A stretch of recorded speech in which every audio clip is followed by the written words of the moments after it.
The Return of Hulkamania in WWE.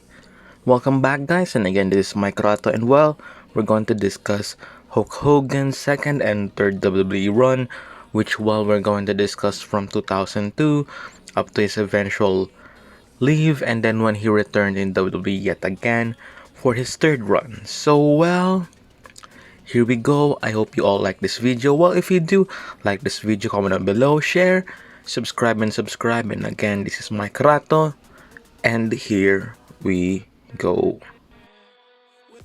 In late 2001 or early 2002, Vince McMahon has created a promo which was injecting a little poison in WWE, which it is soon to be revealed as the NWO. Well, because he is feuding with Ric Flair at this time, and while these two has been feuding, while it's on the ownership of WWE, and you know what happened to those two.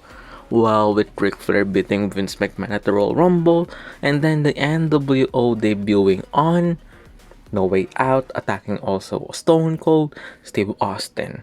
While we saw a dream match between these two, while not technically, a lot of people dreamed a big match between these two, but it never happened at WrestleMania. For those reasons why, there's a lot of websites to find out to.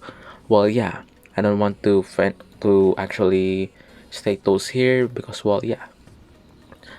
and instead, we got Stone Cold versus Scott Hall and The Rock versus Hulk Hogan, which was labeled as the Icon versus Icon match.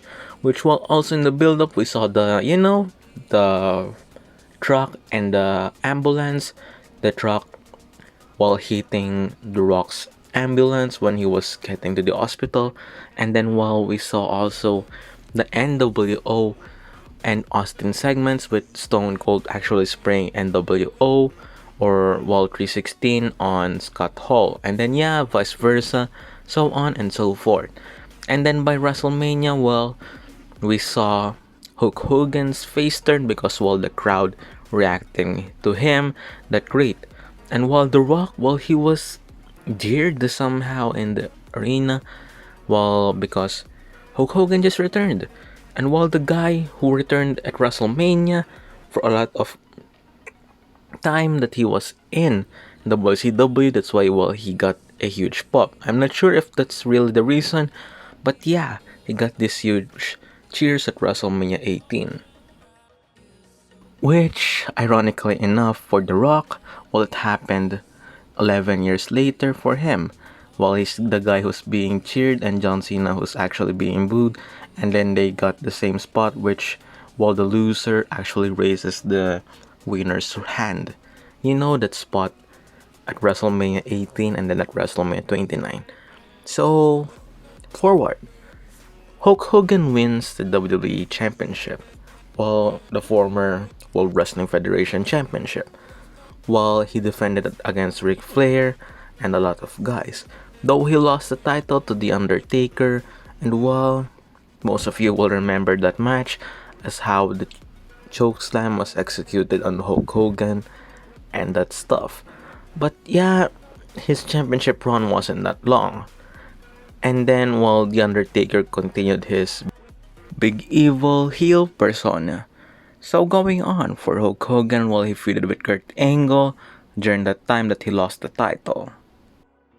And yeah, he was getting cheered in this time, and also we saw Edge and Hulk Hogan's Tag Team Championship run, which it didn't last long, and then he feuded with Brock Lesnar next, the next big thing, putting him over.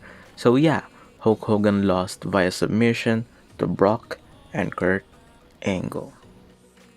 After the time that Brock Lesnar dominated Hulk Hogan, he actually take the time off to sell the injuries, and I'm not sure whatever reasons. He returned in 2003 to feud with Hollywood heel Rock. Now the two had their roles reversed, but still The Rock wins. And yeah, he feuded with Vince McMahon going to WrestleMania, and then after that, and then the Mr. America thing, which Vince McMahon is proving that Hulk Hogan is actually Mr. America, which while he failed even the lie detector test in the ring, which while it created one one thing of that segment, and that's the GIF, which we are mostly using for our memes today.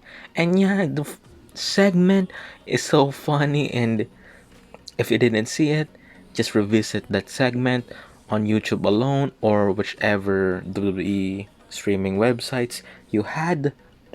Watch that segment and then go back here and then look at how Vince McMahon actually sells everything from the segment of the promo, the scripts, and etc. And then comment down below what do you think of Vince McMahon and Hulk Hogan's segment back in 2003. So yeah, continuing on. After his feud with Vince McMahon while he left WWE due to frustrations and all of that, and then while he joined TNA and JPW, and then while he returned for his third run in WWE, which it is from 2005 up to 2006, which yeah. While in his return in 2005, he feuded with some guys before he feuded with a huge name after. And yeah, these two are actually similar in some ways. Due to their reputation and all of that, it is in the form of Shawn Michaels. While they are different from each other now, but yeah, they have people complaining about them backstage early on their careers. While for Shawn Michaels, people have their different point of views now than in 1990s, which yeah. But for Hulk Hogan, people actually still has some the same thing for him. And yeah, we also see people still didn't accept him still in his return after his accusations while in 20, I forgot whenever that happened. So during that time, Hulk Hogan feuded with Shawn Michaels. We also see Shawn Michaels mocking Hulk Hogan on a TV show, saying brother, brother, brother, brother, brother, brother, brother, brother. Even talking about backstage politics and all of those stuff. So we had this feud. It got to that extent, which even the backstage things was mentioned on television.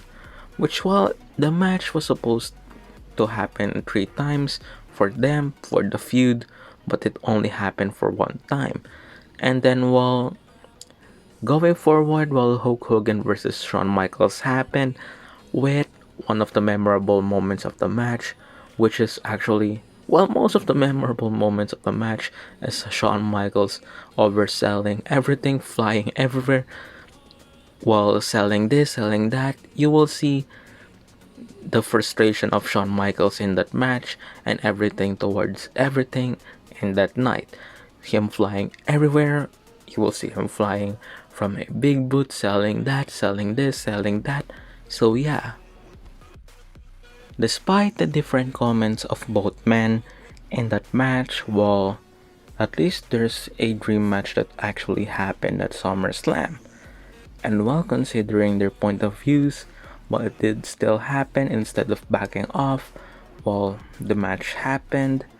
And fast forward for Hulk Hogan's final feud in the WWE, and that is in the form of a rising star. For that time, he is known for his heel tactics. That guy's name is Randy Orton. Randy Orton has been this huge heel who's been attacking legends, creating his name, etching his name in history by assaulting legends, defeating The Undertaker, Shawn Michaels in the past, attacking legends like Mick Foley. So yeah, he created this legend killer persona, which is actually great. And the SummerSlam match in 2006 for both of them, with Randy Orton approaching Hogan's daughter first, and then the build up, and then the SummerSlam match happened with Hulk Hogan winning his final match in WWE. So yeah, this is Hulk Hogan's second and third WWE run. I hope you all like this video. Comment on below, share. Again, subscribe and subscribe and subscribe and subscribe and subscribe. Share this video, comment on below, like. Thank you and take care.